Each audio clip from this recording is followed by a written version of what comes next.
on this. Okay.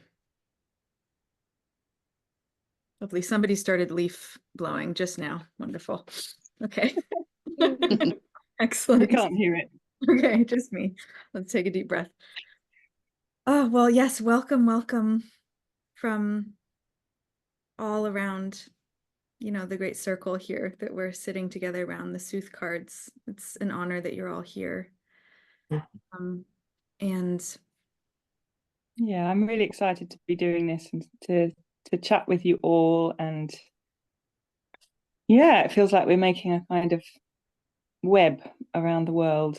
And Sylvia and I already know a little of what we're going to be sharing with you. So that feels really exciting and potent as well. So yeah, welcome and thank you everyone for coming, wherever you are.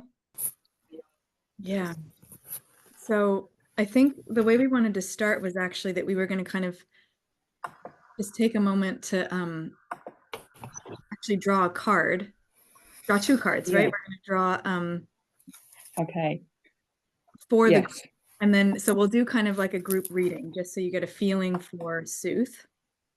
And also just kind of see what Sooth wants to say to all of us this evening. So here we have the prototype deck, really the only one. Sylvia has another one which is even more sort of hand cobbled, isn't it? There are no others yet.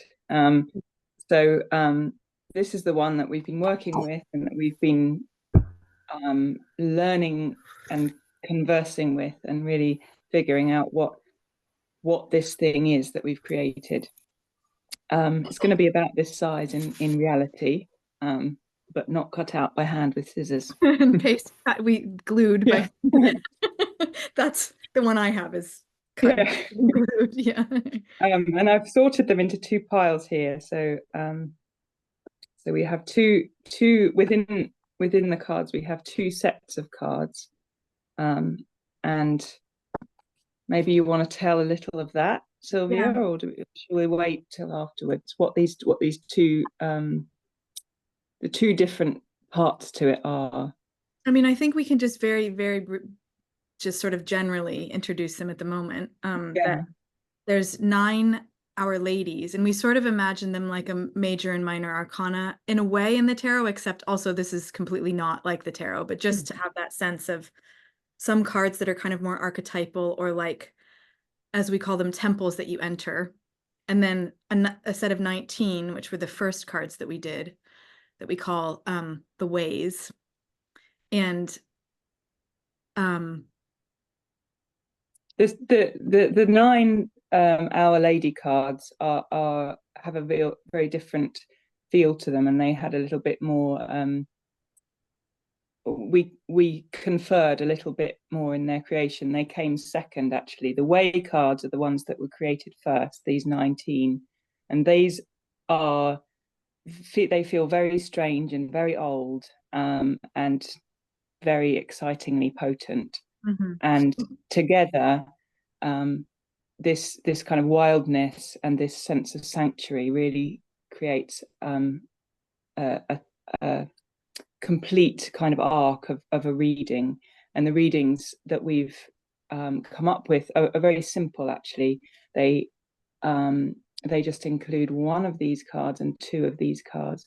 But I think for this evening, unless we take different directions, we're just going to pull 1 of each, and then Sylvia will read her writing that goes with each card, so that you get a sense of the flavor of what this thing is.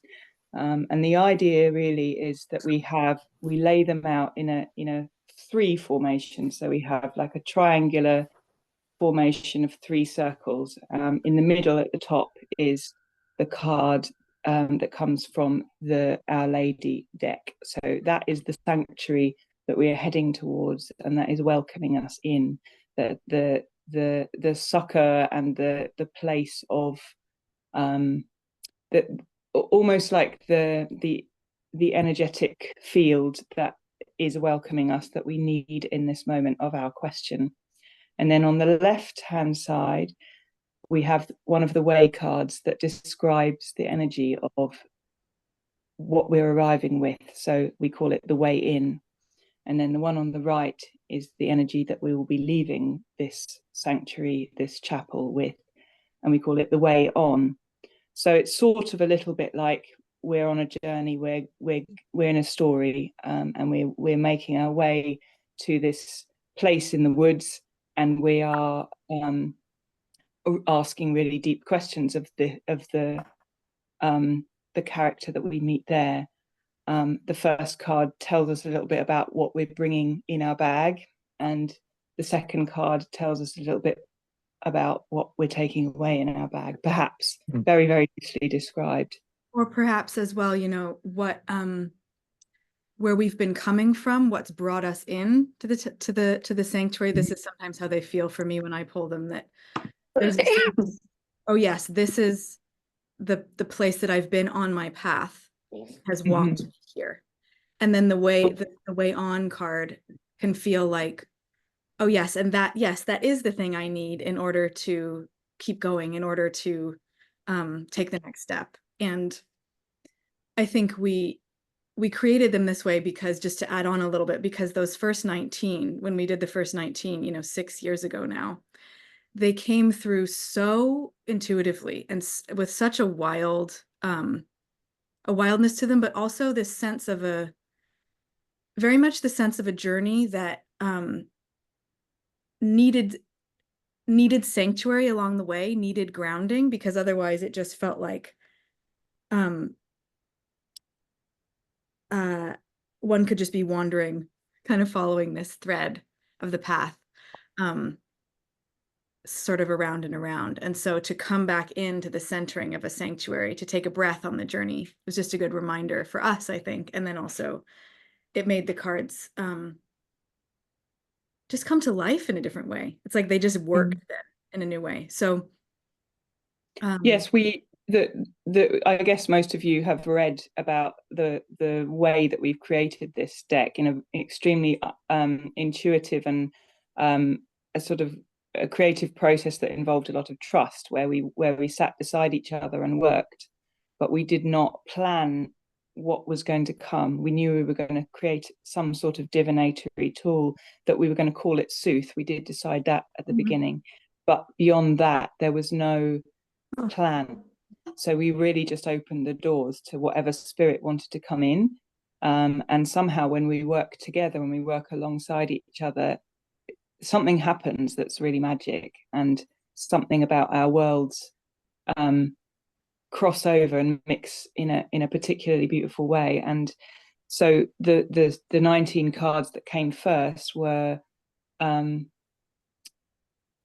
you know, I was painting and Sylvia was writing, but we didn't know what the other was doing.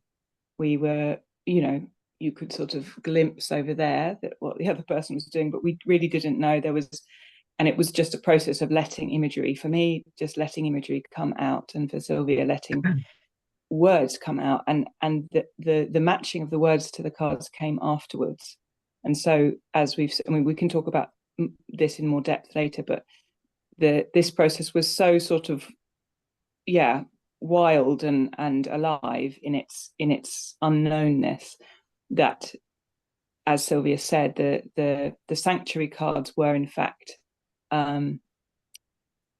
named. We just chose their names before, and so it was a little bit the other way around. It had a little bit more of a starting ground. We still worked in a similar way, but yeah, we decided on the 9 names made beforehand.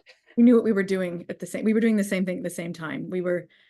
And I actually think that doing those 9 helped us make sense of what the cards were. Like I was saying, that we were so in the intuitive side of the 19 that creating them helped us see what we had created, if that makes sense.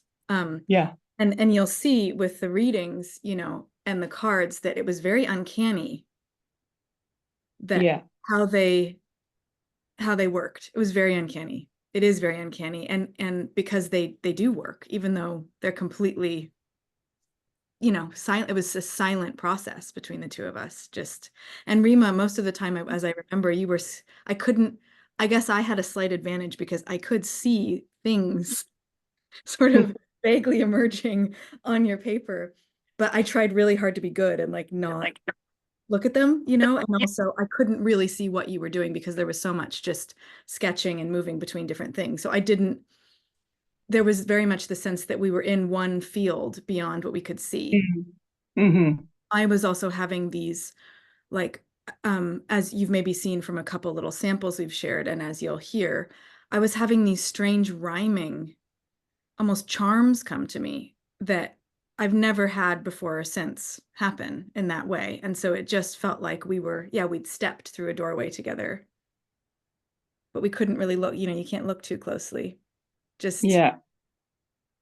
And once it's begun, you just know, you know, you have to keep going, and you know that it needs to all come through, and we need, you know, it's sort of this precious fizzing moment that you have to let this uncanny stuff come through, and the process afterwards of matching, as Sylvia said, you know, was super uncanny because we hadn't decided that this card was going to go with this bit of writing until afterwards, when we looked through all of it and found that there were echoing symbols and ideas and feelings in the pieces of writing and in the cards that obviously meant that one had to go with that one, and that one had to go with that one.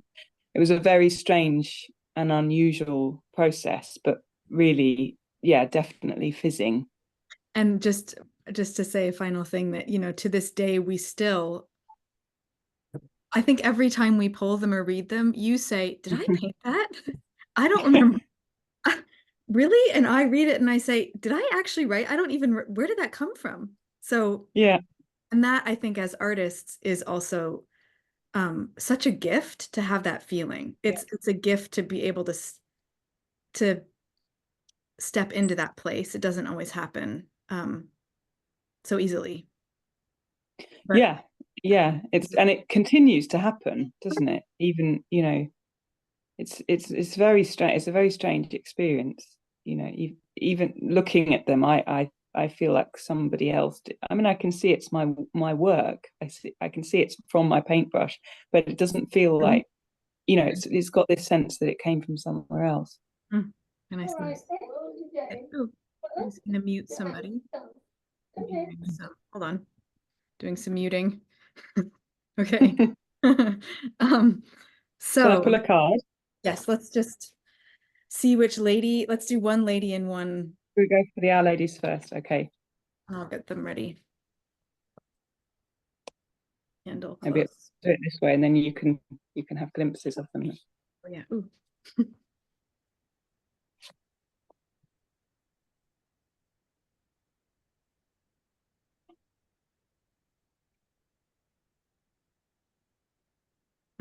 Wait here, bring it a little more center. There we go. I'm gonna unspotlight myself so everybody can just really see the card. There you go. All right. This is Our Lady of the Ember Bed.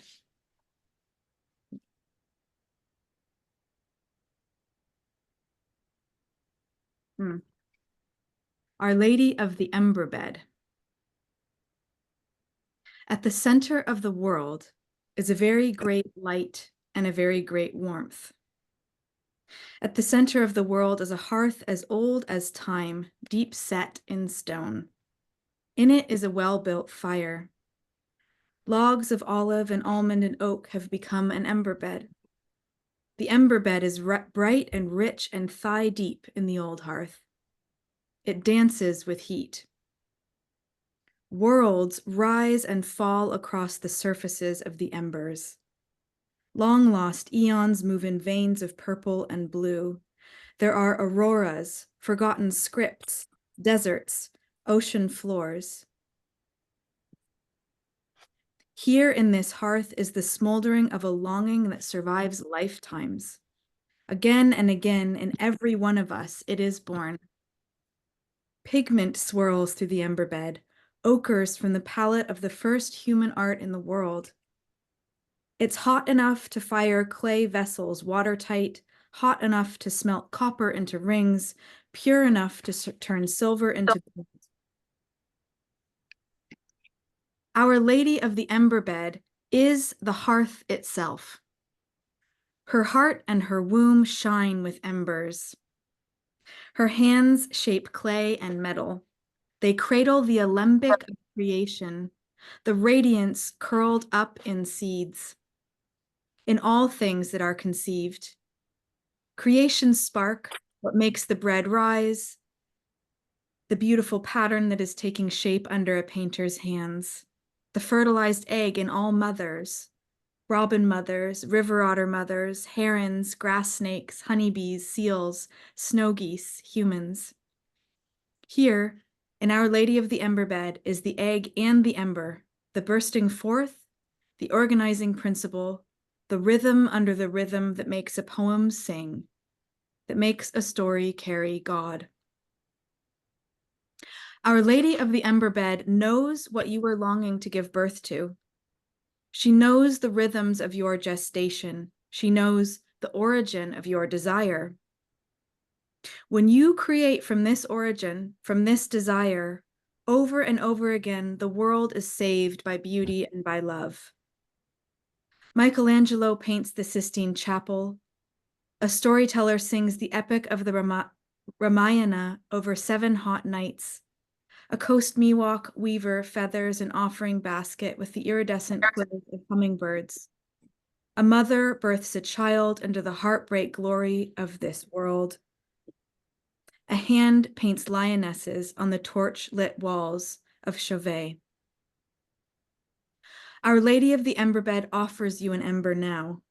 She sets it in your own hearth to relight what has gone out in you. She sets her warm hands on your belly, on your head, on your heart. She pours her alembic into you, a shining, holy gold. Create, she sings in you. Create, create, create. Birth again and again the beauty and the hope of this world.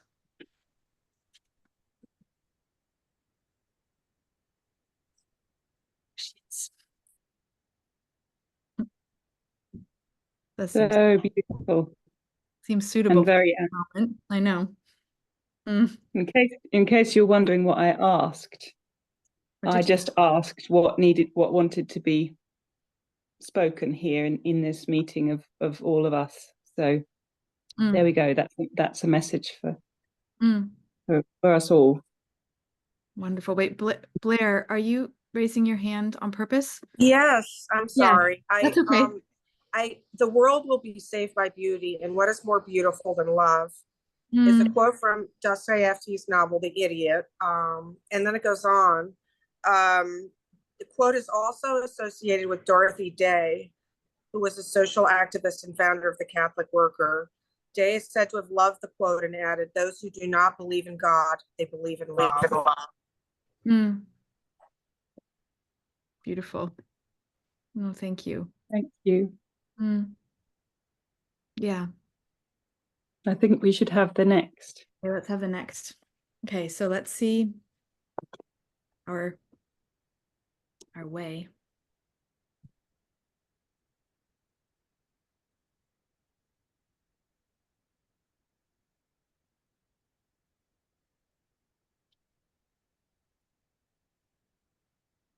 Hi.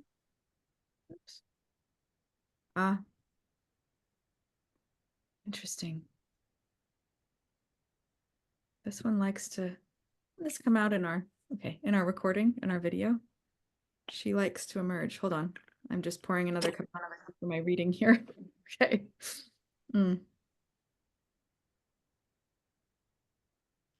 Okay. A minute. Let me find her. Maybe we need to do 3 cards, Sylvia. Maybe this can be the way in. Yeah, I think you're right. There we go. Yes. So just to explain how these way cards work a little bit. And Rima, actually, do you mind muting yourself while I'm reading, because I think I'm getting a slight bit of feedback just for the recording. Sure. And I'll just in case. anybody else's. Just for the feedback. Okay. Just checking because it can be a little bit. Okay. So the way the way cards work, in the first round of writing, when we were doing these 19, like I was saying, these very uncanny rhyming songs kind of came out, spoken songs, that were absolutely, in some ways incomprehensible to me, but deeply intuitive. And so what happened then, so I did those 19 spell songs basically that just came out with this rhythm that I could hear inside of me as we were working together. And then I went back through each one, and this was still while Rima was painting, before we discussed anything, but I went back through each one and I wrote what I call the threads that are a little bit more clarifying divinations. So the first part is the spin. If you imagine the spinning motion of thread being made, that spinning rhythm of these charm songs that were coming through.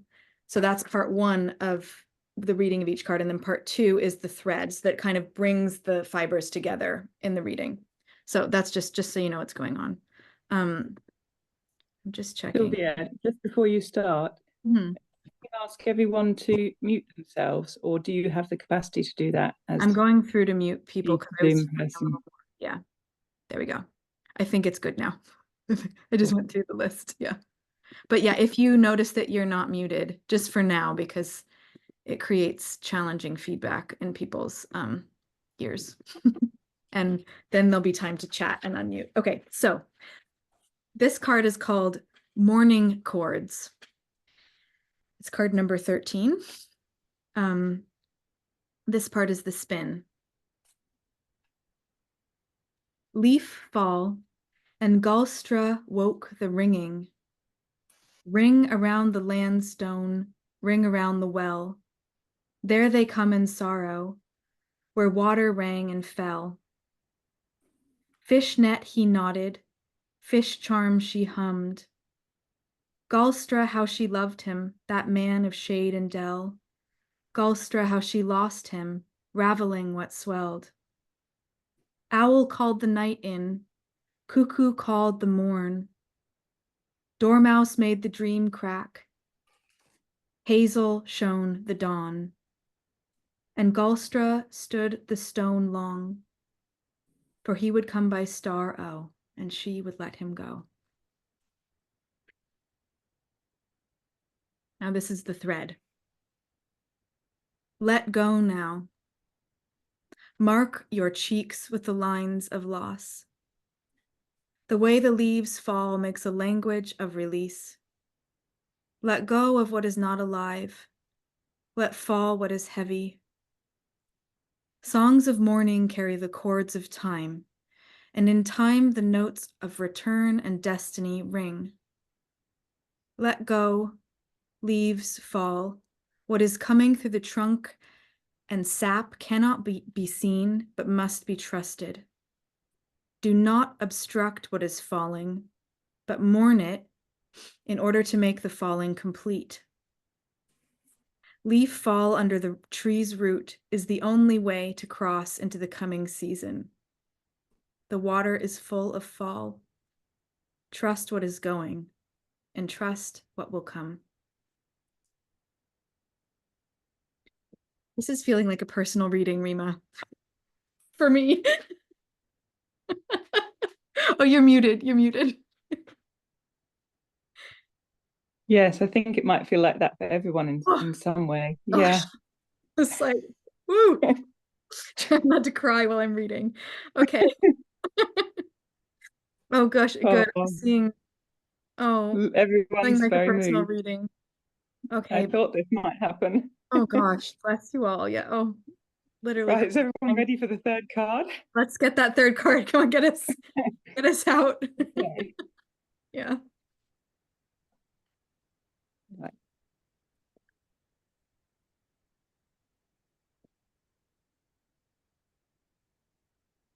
Mm.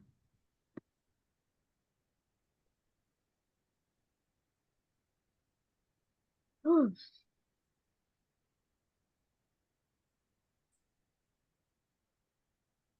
Mm. Mm. Right. Okay. Yeah.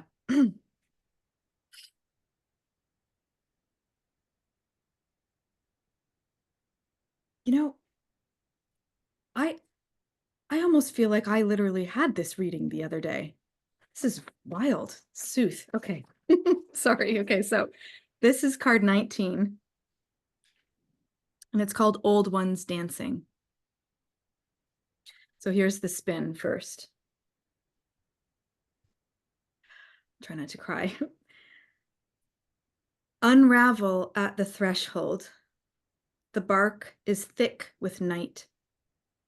Door of deep and power, she asks to stop the fight. Ages pour down through her. Time, take hold his hand. Right is a wheel evergreen. Right is a star falling bright and clean. Hold the thresh, leap the bone fire. On the far side wait the ones whose forms they've always carried. On the mound of the dead they go praying, counting stars and what will fall. From the mounds of the dead they are listening. The ones who know are near.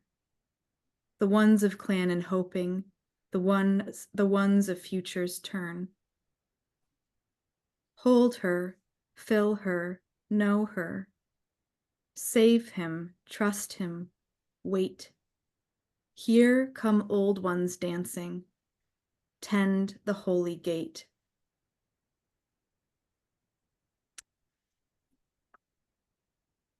And then the thread. On the mounds of the dead, your newborn is brought to be blessed. Out of death, life. The moon carries her own darkness and is always dying and being born at once. From this portal, the wise ones speak. From this opening and the moon's face, scry what is complete in yourself and offer thanks. With these eyes, you can see in total darkness. Trust what you can see in total darkness. There are elders who would guide you so that what you have kindled finds its way to the full light of consciousness. Let them help you open this portal. Seek the most ancient, quiet, and kind. Here are the thresholds.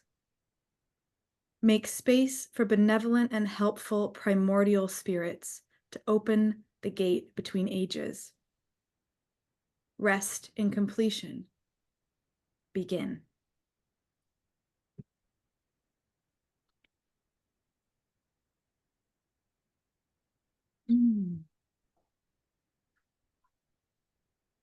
Well, Woof. that yeah. It's like we were saying, every time I read them, I get knocked a little bit sideways. Me too. Forget that. I guess the truth is we were the conduits for this, but it's a mystery. And benevolent, a benevolent, powerful mystery that arrived. And it does feel like, you know, every time we do a reading, we say, Sooth did it again. It's, you know, we are knocked sideways. Oh, everyone Yeah, bless you all. saying lovely words. Yeah, and I feel like that happened again just there.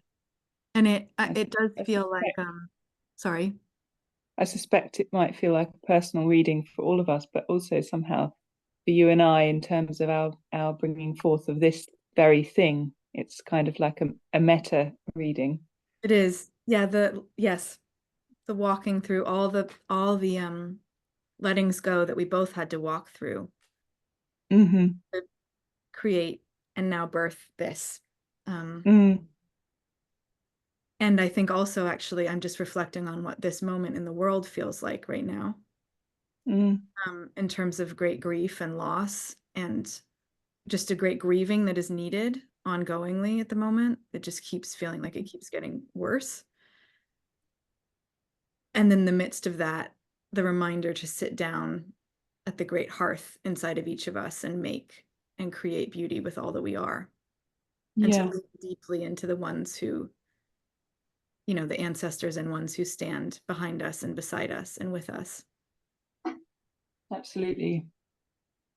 The way it reminds you, I find, every time we do a reading is so, it just gets right in a way that it's so different from other oracles that I've experienced. That its particular voice is very, very old, but also very, very on the nail always. And we would recommend, as we've noticed, you can't really pull, well, you can do whatever you like, but pulling them daily doesn't really seem to.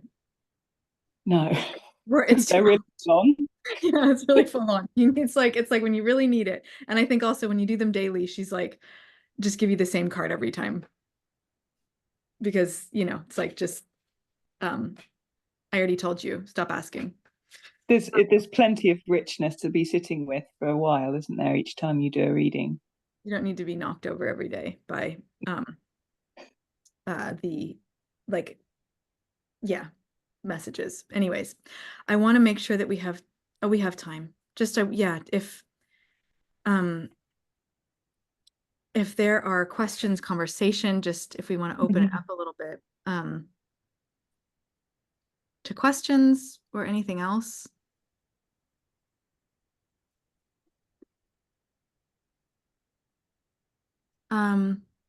Question. Okay, so Taylor is asking, do you have a sense of the lineages in you that are informing this collaboration / deck? Start with that.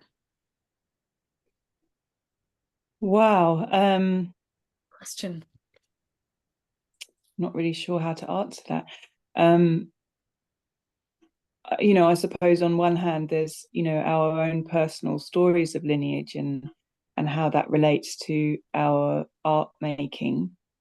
But I think, as we've already touched on, and as we've realized, the more we've worked with this thing that we've made, there's quite an other lineage or thread or ancestry within the cards that may be ours, or we may share in it, or we may not. But it almost feels like it's of the land, or of somehow.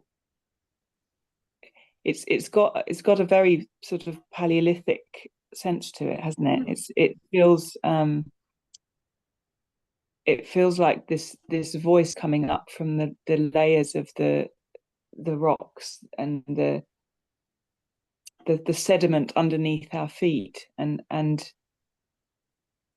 in that sense, yeah, it's I don't know if, I mean, we created it in Devon, so I don't know if it's of this place in terms of, you know, the old peoples of this particular land, or whether it's an ancientness, whether the sediment is within us. I'm not very sure.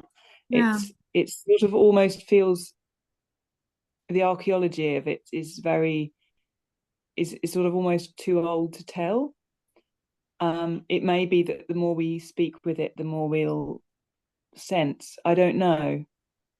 Yeah. Do you have any thoughts, Sylvia? Yeah, well, that's beautifully said, Rima. I think that answers it quite well. And also I think one thing is that, you know, the way you and I both work is that it's what we were speaking to, that feeling of simply sitting down and opening whatever place opens to allow the rhythm of the words and the rhythm of the images to come through.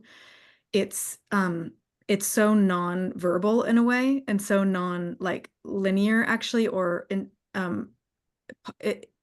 even though it is verbal for me because I'm writing, that I have never been able to put a specific like channeling practice or lineage description upon it. But I think that what you were saying is that something about the meeting of what both of us carry in our bloodlines connected with what we carry in our souls, some of which we know, some of which we don't, connected also with, I would say, the writing of those 19.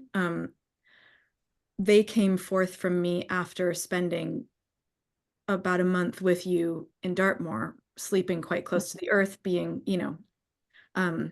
meeting some of those great stones for the first time, and meeting the more, not for the first time, but really connecting in more deeply for the first time. And so I did have the sense with those particularly that something of that land is definitely in it for me, and they taught me about the land there, but I don't know. I don't know what it is. It's just that way that words come through me connected to land. But then I will just add that when I went on a kind of motherline pilgrimage up to East Yorkshire with my mom a year ago for the first time, and encountered Neolithic and megalithic and like Mesolithic traces in the land there, and felt that land, I had this very strange sense of Sooth being very close again there. In that land, I understood something about that place because of what had come through in Sooth. And so I think it will keep developing, like you're saying. And yeah, I feel like there are related questions to this. Hold on, I just wanted to see, because there was Sylvia asking, I'm wondering how you channeled while you were working. And I just think that there was one other. Oh, and Cheryl asked, does it reflect what religion you are in, the way you read it? Interesting. Just the channeling. Yeah. I think, I mean, it's an interesting sort of wider conversation, this, I suppose, about, lineage and belonging and traditions, and how that feeds into your creative practice, and what you're reaching for in your creative practice as well. Because, I have had the experience of all my life, people have asked me where I'm from, because of what they see in my work. And there's that I have my own personal exploration about ancestry and so on, that's more sort of centered around kind of East and Southeast Europe, but I feel like looking, which I can see in my work, and that's it's a complicated conversation, isn't it? Because how much of our life now is reflected in very far back ancestries. But what's interesting in this arrangement of imageries is that I see something quite different, actually. It feels quite, if I compare it to my other work, I can see my own my paintbrush in there, but I can't. It does feel like you're saying. It feels like it's got the granite in it. It's got the voices coming out of the earth here. So that's what I'm really sort of interested in deciphering. What sort of ancestry comes through in the different ways that we work, and when we work in this kind of channeling, where we're just opening the doors to the spirit that wants to come through. What is it that's happening? Because I often work in a similar sort of way, very unplanned painting and letting things come through. But at different times, it may be that different sorts of spirit wants to make itself known, and sometimes there's something about my own story, my own ancestries, and my own journeys of discovery that's coming through, and sometimes it's about something else. And I feel like what Sylvia and I did here was that we crossed our paths in various different ways, and so we crossed, whether we crossed ancestries or stories or something about our collective creative endeavor, made something happen that was other. Yeah, I think that's I think it is a blend. It's really a blend of two of us. And so, and I think also, I just want to say that I really do think that all creative work is channeled. The concept of channeling, like, I've never thought I've been writing my whole life since I was a little girl, and I didn't really think of it ever as an act of channeling. I think that would have scared me when I was younger. Like, I don't want to be channeling. I just like that's intense. Like I just it's a connection with a rhythm of creative like tone for me. Is what it feels like that I hear, and it has a certain feeling quality that I don't know that I could ever articulate. And that's my wave that I just ride in, And so I think that at the root of all of it, it's really just that's where this came from, and whatever every single layer of each, Rima and I, that creates the body, the vessel, the soul, the brain, that is bringing that wave through. And these are such beautiful comments, all of them. I am interested in the question about religion. I mean, I think it connects, doesn't it? Does it reflect what religion you are in the way you read it? I mean, Oh, do you mean, does this person mean in the way that if they're doing a reading, does it put another lens on it if they have their own personal religion? Perhaps that's I think what's maybe meant. Cheryl, is that what you are asking? Let's see. Yes, she says. Yeah, I mean, I feel like the lovely thing about what we've created here is that it's very translatable as well. It's not specific in terms of its, there's no particular god or goddess named, or the themes are very universal and ancient, and I guess there's I don't know. Sylvia, what do you think? Well, I'm just thinking about Our Lady, which, obviously there's the Our Lady feeling that has the Christian, Virgin Mary feeling, which is where the inspiration for that came from. And certainly I have a relationship with her. However, I am not Christian. And so it's a little bit,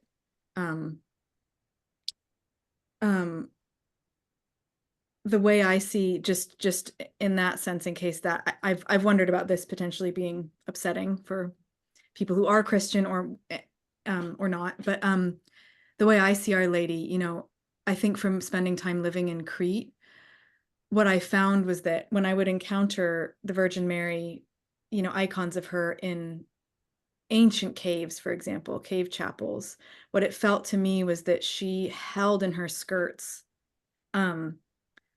all the feminine divine goddesses that had come before her in that place, and that she was kind of the latest manifestation in a way, holding this like deep lineage of earth's sanctity and sanctuary in those places. And because those icons were still being worshipped, there was this power and aliveness to them, and to naming her as such, Our Lady of this, Our Lady of that, in Greek there. And so that just became a very personal sanctuary for me.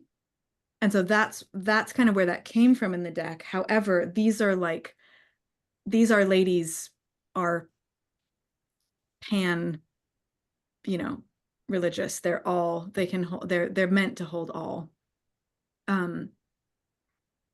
possibilities of faith or belief. Like they can be fit in wherever you want them to, or not, yeah. Also, I feel like that there's a layer to it which is relevant, that's about folk belief, and I think that's something else that is it's a collective experience. It belongs to us all at this, a folk spirituality, and it's what you see in countries where they still have an active religious conversation with saints in caves and on waysides, and where there's there are offerings left and statues touched by people whose belief is it's much more day to day, perhaps. And I feel like in the embodiment of the belief sort of ends up in the objects themselves. So in the votive offerings, and in the little things that are hung on trees, you know, in whichever religion we're speaking about, but where there's that kind of folk practice of honoring places and trees and statues, and you know, praying for healing, and all these sorts of things. It's like the belief enters into the object. And I mean, I'm very interested in, you know, this kind of relationship with iconography in this way, and what happens between a human and an object, and what happens between a human and an image. And I feel like that's more what we're talking about here, you know, this relationship between us and a visual representation of a spiritual feeling, of spiritual idea, what we might call a goddess, whatever you might name it. It's about the relationship between the two things, and that's a folk religion for me. So that belongs to everyone, and it doesn't, you know, it gets put through a Christian lens in some places, in other places through a Muslim one or a Jewish one, you know, depending where you are in the world. It can be, its names can be different, but it's the fundamental relating between us and the numinous. Yeah. And the earth and ancestors, you know, it's like when you combine that relationship to the numinous, to the ground where we are, and to the ones who we come from and who are in the ground where we are. Mm-hmm. That's the ground that this is, leaning into, and that we both, I think, orient spiritually. Sylvia and Rima, I just wanted to say I love your use of the circle, because to me that unifies all religions. And you mentioned Crete. I've read a little about you and Rima, and I'm inspired. And the circle, or, you know, inside that circle is the equilateral cross. And it was used long before Christianity to represent the four seasons, stuff that you guys already know. I don't know, but I've always been obsessed. I'm not Christian either, but I love all different flavors of spirituality or whatever. But Mary to me always symbolized a mother's grief or loss. So I found your inspiration interesting, you know, how you see her. Yeah. Thank you, Blair. Yeah. Yeah, Mary holds so much that I could spend the whole hour talking about, I feel like. But I think the grief is a huge part of what she holds, but also so much more, and in that way of the folk religious icons that we've been talking about, and what, you know, her skirts for thousands of years have gathered from all of them. And it's interesting what you say about the circle as well, because that feels fundamental to, and that came early, didn't it? That decision for them immediately. We knew the word Sooth, because we were looking through looking at different words for divination, and we knew Sooth and we knew round. And what's interesting, look, I'm just going to make you feel dizzy for a second and move my phone so you can see the cards that we drew laying on the table here. And what's interesting is we have they come in this pattern. Can you see? Okay. Yeah, it's a little. Yeah. We have the Our Lady card here, and then the two-way cards at the bottom. And then so yeah, then there's this interesting shape as well, which feels potent as well in terms of.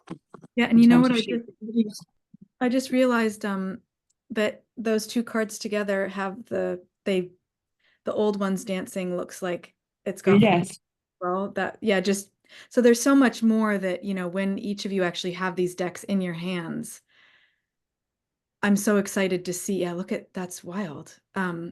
See the ways that your intuitions respond as well to the imagery, to the feeling of the three of them together in a reading like that. and to the words dancing between. And also, so KS has asked, can you please say again the names of the way cards you pulled for the group reading? So yes, so the first one was the one with the violin shape on the side, and that's called morning chords, like MOURN, morning. And then the second one was the old ones dancing. And the temple, the sanctuary, the house, we're calling them the houses, right? I can't remember. That's Our Lady of the Ember Bed.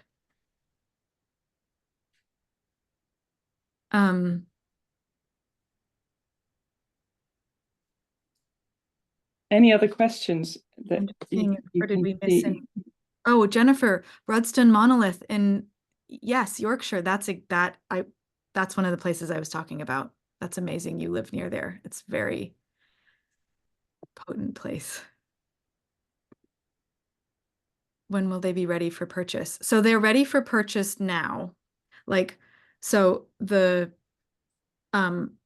taking pre-orders basically, but the pre-orders are funding the print cost. Oh, okay, hold on, Christine, just a second. So yeah, order now, and then the sooner we kind of complete that, the sooner we'll be shipping. I mean, we will be shipping in November, basically. So in time for Christmas, most places, I should hope. Yes, fingers crossed. I mean, who knows? You never know what happens with printing, but everything's ideally pretty ready to go. So we just need the money to pay the printers, and that's what we're doing here with the pre-orders. And if we can reach our target, that will really make this possible for us to get it out into the world. What we're going to do, are they shipping from the UK? Cheryl asked. We're gonna split it, so they'll be printed in the UK, and then I'll send a big box over to Sylvia, and she'll ship from the US. So hopefully, the shipping costs won't be as each side. They won't, they'll not be as exorbitant as if they were shipping only from the UK. That's the plan at the moment, anyway. And also, Christine's asking, any luck getting Indiegogo to accept? Okay, so the APO addresses. I cannot get the shipping now to change. They lock like the shipping arrangements once you've set it. Right. I don't know how to get them to accept Christine, but so maybe we can figure out something on the side. Maybe send us a message and we can figure out. We'll work something out for you that's not through Indiegogo for now. I'm really sorry about that.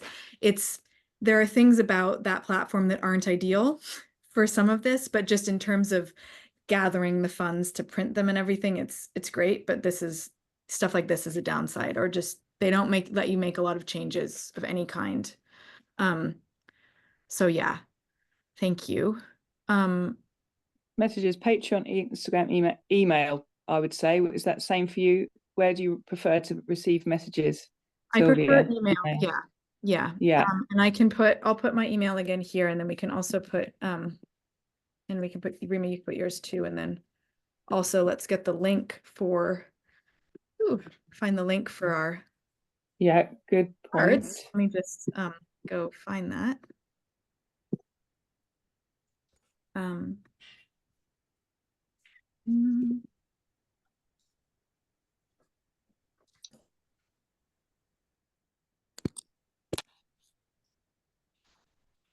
Okay, I have the link. There's my email. Okay, and there's the link. And did we miss questions that were burning? I'm just looking. We'll share the link there. Okay. Thank you, Taylor. Thank you to everyone who's ordered. So much to everybody who's ordered. It's like just wonderful. I mean, it's so exciting. I think I kind of can't quite believe still that we're finally gonna have them in our hands, the little bags and the book printed, and I have to say that I've for those of you who don't know, I've just had an exhibition of my work, which just finished last week. And at that exhibition, I had the original paintings of the Sooth cards all displayed on a big table, long table, wooden table in the center of the room under glass. So people could see the original paintings. And then I had this prototype deck on a little round table so that people could play and really meet Sooth. And it was really fascinating to see the way people responded, because overall there was this sort of immense response of people saying how strong they felt the energy of it was. But people tended to feel drawn to one or two cards specifically. And then often, several times this happened, they would sit down at the table and shuffle the cards, and they would pull the same cards that they'd been drawn to on the table of paintings. And obviously at the exhibition there were Sylvia's words were not there, so this was just a sort of visual reading, and people were intuitively understanding the cards, and I would tell them the names of the cards if they asked. But yeah, it was really, really beautiful. And then on several occasions, there were these impromptu gatherings of people. I would turn around and there was a whole gaggle of people sitting around the table together, reading the cards together in a group, sometimes children as well. It was very beautiful to see. And the way that people responded on seeing the cards and seeing the images close up, it was very moving, because as the artist, and I was doing it alone, Sylvia was not there, so as the artist only of the visuals, you have a sense of your own work, but I get a lot from feedback from people, and sort of hearing from people how my work lands with them, and this was very affirming, but it also really particularly affirming of the strength and the sort of this particular Sooth voice that we've been talking about, that other people could really feel that as well. And that's really exciting. So I started to get very excited about when these finally are printed and they're all landing on your doorsteps, and when we start to hear back from you all what happens when you do readings. And what they tell you. I'm so excited to hear that. I'm really, it's just been you and me for 6 years, so we're doing it without telling anyone about it. Keeping it secret. It was like only recently that I even really told anybody else about it, because it was like, no, I can't say the name. It's like, and somebody was asking, KS was asking again, do you feel the cards work better when pulled as a group of 3 versus a single card pull? And I think that kind of to what Rima was just saying, I think intuitively, like it could be that a single card pull might work better for somebody than a 3 card pull. They just offer different things. I think like what we're learning is that they speak so specifically, I think, to each person, and that's going to be a journey for everybody who has them. And I find, just to answer from my perspective about that there's a story and a structure of the story that really starts to happen and land with the 3 cards, that when you enter, and it takes some time to be sitting with them for that to really land, but there's some movement that happens with the 3 that is really like, it feels like it provides me with a complete answer to something, like a complete place to rest. But there are also moments when pulling 1 card as a reflection could be exactly what you need. So I think, it works however you're called to use them, but that the 3 card movement is just what we came to as a structure to offer you in terms of the way the cards were communicating to us about who they are, Yeah, it might be that with use that people come up with ways of using it that we haven't thought of, and that's exciting. I can't wait to. Yeah. Oh, just thank you all for your lovely messages. We will be printing more than the amount of the pre-orders. So the part of the purpose of the crowdfunding, That's the idea. The idea is that the cost that we're raising is so that we can really do a good first print run, because obviously the more we can print at once, we bring the overall cost down. So that's a good thing. So yeah.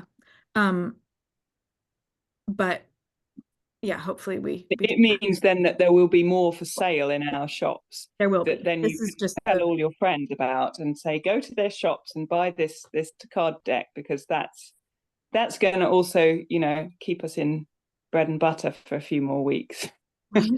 Yeah. Oh, thank you, Becky. And maybe final question to speak to from Erica. Do you have any idea of what we could do to prepare to meet Sooth? Oh, that's a lovely question. That's so sweet. I mean, I think you're prepared already. I think just yeah, I think you're already prepared. I think she's here, they are here to just be of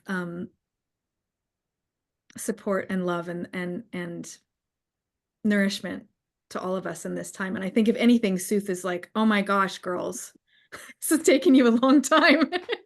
Everybody's more than ready. Get them out there. Come on. I think also, you know, just to say, which maybe we didn't say, is that the voice in Sooth feels very kind, always. And, you know, genuinely so. She's very clear-sighted, but it's very kind, you know, and it's a sort of a very held energy and answers that you receive. So yeah, I agree. I think everyone's ready. I was just wondering whether anyone would fancy a quick another glimpse at a few cards. Hold them up, yeah. And I want to also say that as you hold them up, that I think with Sooth, like, just trust yourself, trust what you know and need, and that's the answer, you know, to how to welcome them. Well, there you go. Yeah.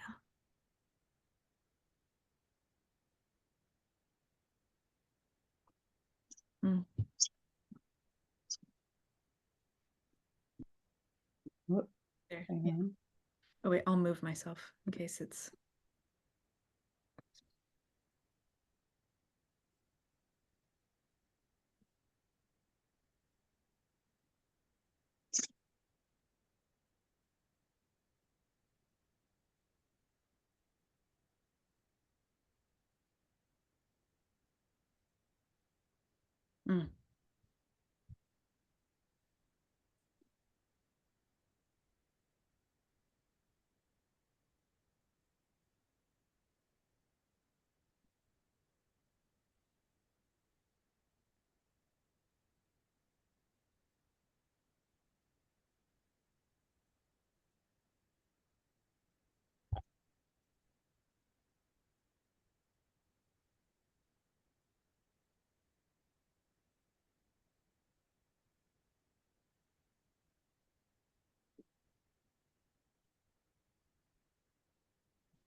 Can you hear my fire crackling? I wish. And these ones we've seen already. And last but not least, the Our Ladies. These are not in order, by the way. They're just randomly in a pile on my table. It's so wonderful to see them again. I've seen them so many times. I'm so happy to see them again.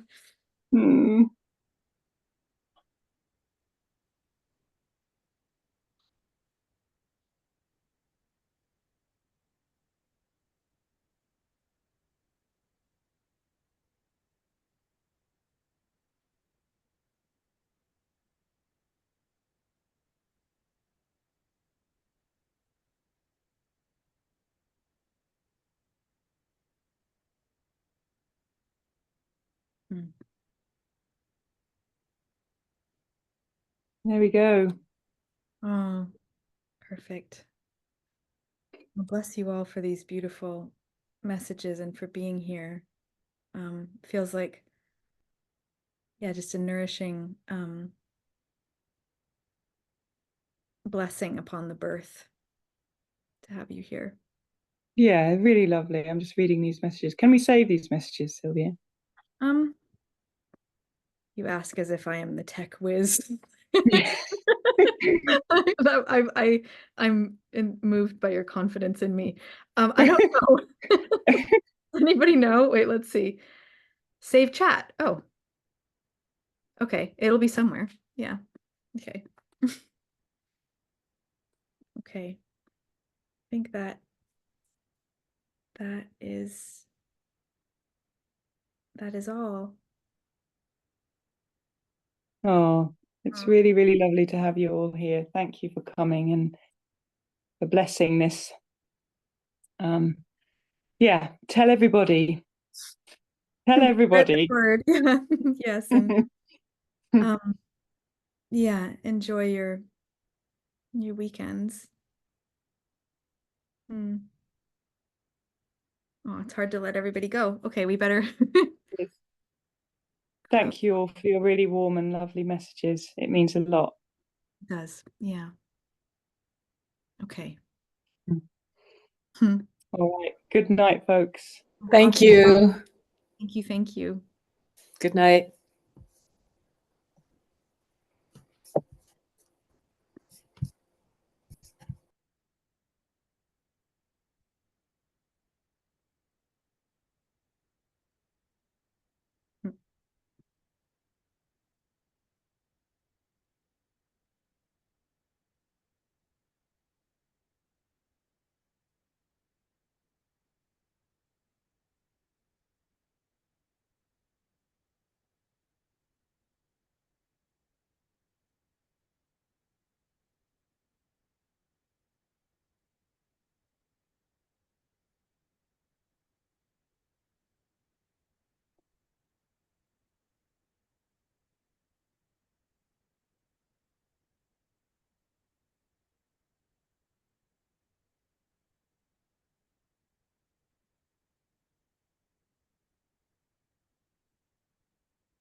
Are we wanting to just stay on for a moment here? Yeah. Thank you, Natalie.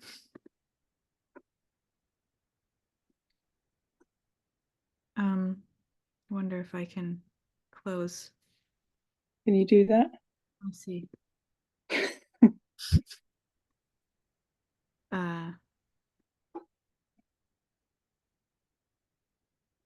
Maybe people are just naturally. I wonder if I can close and then reopen, or should we?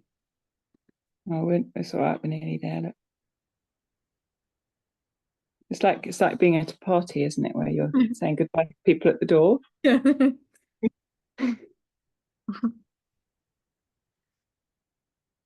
And they're looking for their car keys and Wait a minute. stumbling down the garden path.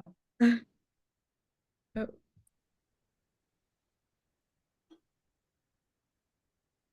Oh, I'll end the recording. Oh dear. Yeah.